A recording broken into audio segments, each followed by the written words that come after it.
പത്തനംതിട്ട ശരിക്കും പട്ടിക്കാടാണേ. നസീർ മരിച്ച് അറിഞ്ഞിട്ടില്ല, ഇപ്പോഴും വള്ളി തൂങ്ങിയാണ് നടക്കുന്നത്, പത്രം വന്നിട്ടില്ല, കരണ്ട് വന്നിട്ടില്ല. ഈ ഒരു ഡയലോഗ് കേൾക്കാത്ത പത്തനംതിട്ടയ്ക്ക് പുറത്ത് പഠിക്കാൻ പോയവരോ അല്ലെങ്കിൽ ജോലിക്ക് പോയിട്ടുള്ള ആളുകൾ കുറവായിരിക്കും. മെജോറിറ്റി ആളുകൾ ഇത് കേട്ടിട്ടുണ്ട്. ഞാനിത് കേട്ട് മടുത്തൊരു സംഭവമാണ്. ഇന്നേ വരെ പത്തനംതിട്ട വരാത്തവരോ അല്ലെങ്കിൽ ഒരാവശ്യത്തിന് ഓടി വന്നിട്ട് പോയിട്ടുള്ളോ അങ്ങനെയുള്ള ആളുകളാണ് ഈ ഒരു ഡയലോഗ് അടിക്കുന്നത്, പട്ടിക്കാട്. നമ്മളിത് കേൾക്കുമ്പോൾ തമാശയായിട്ട് നിൽക്കുന്നെങ്കിലും എനിക്ക് ഭയങ്കര ഇറിറ്റേറ്റ് ആയിട്ടുള്ള സംഭവമാണ് ഇത് കേൾക്കുന്നത് തന്നെ. ഞങ്ങളുടെ നാട്ടിൽ ചിലപ്പോൾ മെട്രോ സിറ്റി ഇല്ലായിരിക്കാം, അമ്പരചുംബികളായിട്ടുള്ള കെട്ടിടങ്ങളില്ലായിരിക്കാം, വലിയ വണ്ടികളൊന്നും ഇല്ലായിരിക്കും. പക്ഷെ ഞങ്ങളുടെ ആവശ്യങ്ങൾ നിറവേറ്റാനായിട്ടുള്ള എല്ലാ കാര്യങ്ങളും ഞങ്ങളുടെ നാട്ടിലുണ്ട്.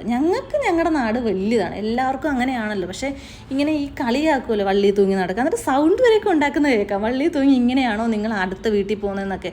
ഞങ്ങൾക്ക് അങ്ങനെയൊന്നും ആവശ്യമില്ല. ഞങ്ങൾക്ക് നല്ല റോഡുണ്ട്, ഞങ്ങൾക്ക് ആവശ്യമായിട്ടുള്ള ഹോസ്പിറ്റലുണ്ട്, വണ്ടി സൗകര്യമുണ്ട്, റോഡുണ്ട്, ഞങ്ങൾക്ക് എല്ലാം ഉണ്ട്. ഞങ്ങളുടെ നാട്ടിൽ വന്ന് നിന്നിട്ട് പോയവരാരും ഇങ്ങനെ ഈ ഒരു സ്റ്റേറ്റ്മെൻറ്റ് പറയാറേ ഇല്ല.